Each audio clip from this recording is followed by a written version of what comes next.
അങ്ങനെ വിഴിഞ്ഞത്തെ ചടങ്ങൊക്കെ കഴിഞ്ഞ് പന്തലൊക്കെ കഴിച്ചു. അപ്പോൾ ദാ ഒന്ന് രണ്ട് പുതിയ പരാതി. നിങ്ങൾക്ക് ഒരു ട്രോളും ഇല്ലല്ലോ. ട്രോളിയിലേന്നോ? അപ്പോൾ നിങ്ങളിതൊന്നും കണ്ടില്ലേ? ട്രോള് തട്ടി തടഞ്ഞിട്ട് നടക്കാൻ പറ്റാത്ത അവസ്ഥയായിരുന്നു. കേട്ടില്ലേ? ഒരു പരിപാടിയിൽ പങ്കെടുത്താൽ ഇങ്ങനൊരവസ്ഥ ഉണ്ടാവലുണ്ടോ? ഞങ്ങൾക്കാർക്കും അഭിപ്രായ വ്യത്യാസമില്ല. അല്ല, അതെന്താണ് നമ്മുടെ പ്രസിഡന്റുമാർക്ക് ഇങ്ങനെ ട്രോള് കിട്ടണത്? എന്താണ് ഇതിന്റെ ഒരു ലക്ഷ്യം എന്ന് ചോദിച്ചാൽ, അങ്ങനെ ട്രോളിനതിന്റെ ലക്ഷ്യം കണ്ടുപിടിച്ചു. ചെറിയ പ്രശ്നമുണ്ട്. അതിനൊരു സിമ്പിൾ ഒരു ഉത്തരമാണ്. സിമ്പിൾ ആയിട്ടാണെങ്കിൽ സുരേന്ദ്രേട്ടൻ പറയട്ടെ. ഇവിടെ ഏത് BJP പ്രസിഡന്റ് വന്നാലും പരിഹസിച്ചും കളിയാക്കുകയും അവരെ വായടപ്പിക്കുക എന്നുള്ള ഒരു തന്ത്രമാണ് കുറച്ച് കാലമായിട്ട് കേരളത്തിൽ നടക്കുന്നത്. അപ്പോൾ അതാണ് സംഭവം. ഇത് നമുക്ക് കാലാകാലമായിട്ട് കിട്ടിപ്പോരുന്നതാണ്. നിങ്ങൾ പുതിയ ആളായതുകൊണ്ടാണ്. എന്നെ എത്ര വേണമെച്ചാൽ ട്രോൾ ചെയ്തോളൂ. ആദ്യം അല്പ അസൗകര്യം കാണും, പിന്നെ അത് ശീലമായിക്കോളും.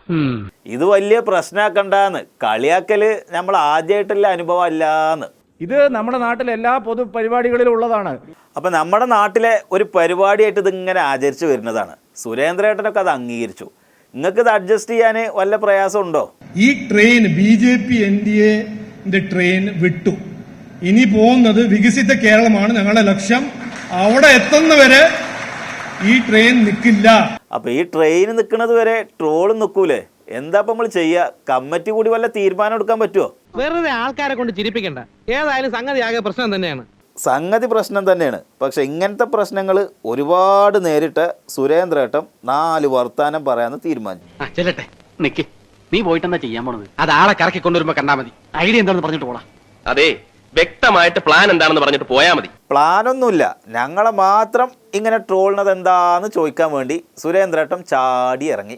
നിങ്ങൾ എന്തുകൊണ്ടാണ് BJPയെ മാത്രം ഒറ്റ തിരിഞ്ഞ് ആക്രമിക്കുന്നത്? ട്രോളിൻ്റെ കാര്യത്തിൽ തുല്യത വേണമെന്ന്, എല്ലാവർക്കും ഒരേപോലെ വീതിച്ച് കൊടുക്കണമെന്ന്. അപ്പോൾ അധ്യക്ഷനെ കുറച്ച് കളിയാക്കിയാൽ പ്രവർത്തകരുടെ ആത്മവീര്യം തകരും. ഇതല്ലേ നിങ്ങൾ ഉദ്ദേശിക്കുന്നത്? അങ്ങനെ തകരുകയാണെങ്കിൽ സുരേന്ദ്രേട്ടനൊക്കെ എന്ന് തകരണം? ആ പരിപാടി ഇവിടെ നടക്കില്ല. അല്ല, ഇതൊക്കെ പറഞ്ഞിട്ടും വരി ട്രോള് നിർത്തിയില്ലെങ്കിൽ നമ്മളിപ്പോൾ എന്താ ചെയ്യുക? ഇനി ഇത് പറഞ്ഞു നടക്കുന്നവരെ ഞങ്ങൾ കായികമായും നിയമപരമായും നേരിടും. നിങ്ങൾ സീരിയസ് ആവണ്ടേ? കുട്ടികൾ തമാശക്ക് ചെയ്തതല്ലേ. ഇവിടെ സുധാകരൻ എന്തെല്ലാം വിഡ്ഢിത്തങ്ങൾ പറയുന്നു. നിങ്ങൾ ആരെങ്കിലും അവരെ ട്രോളാറുണ്ടോ? അപ്പോൾ ട്രോളിനുണ്ടെങ്കിൽ എല്ലാ പാർട്ടിയുടെ നേതാക്കന്മാരെയും ഒരേപോലെ ട്രോളണമെന്ന് പറഞ്ഞ സുരേന്ദ്രേട്ടൻ്റെ ആവശ്യം നിറവേറ്റാൻ വേണ്ടി ഏതൊക്കെ നേതാക്കളാണ് അവസരം ഉണ്ടാക്കി തരിക എന്ന് കാത്തിരുന്ന് കാണാം.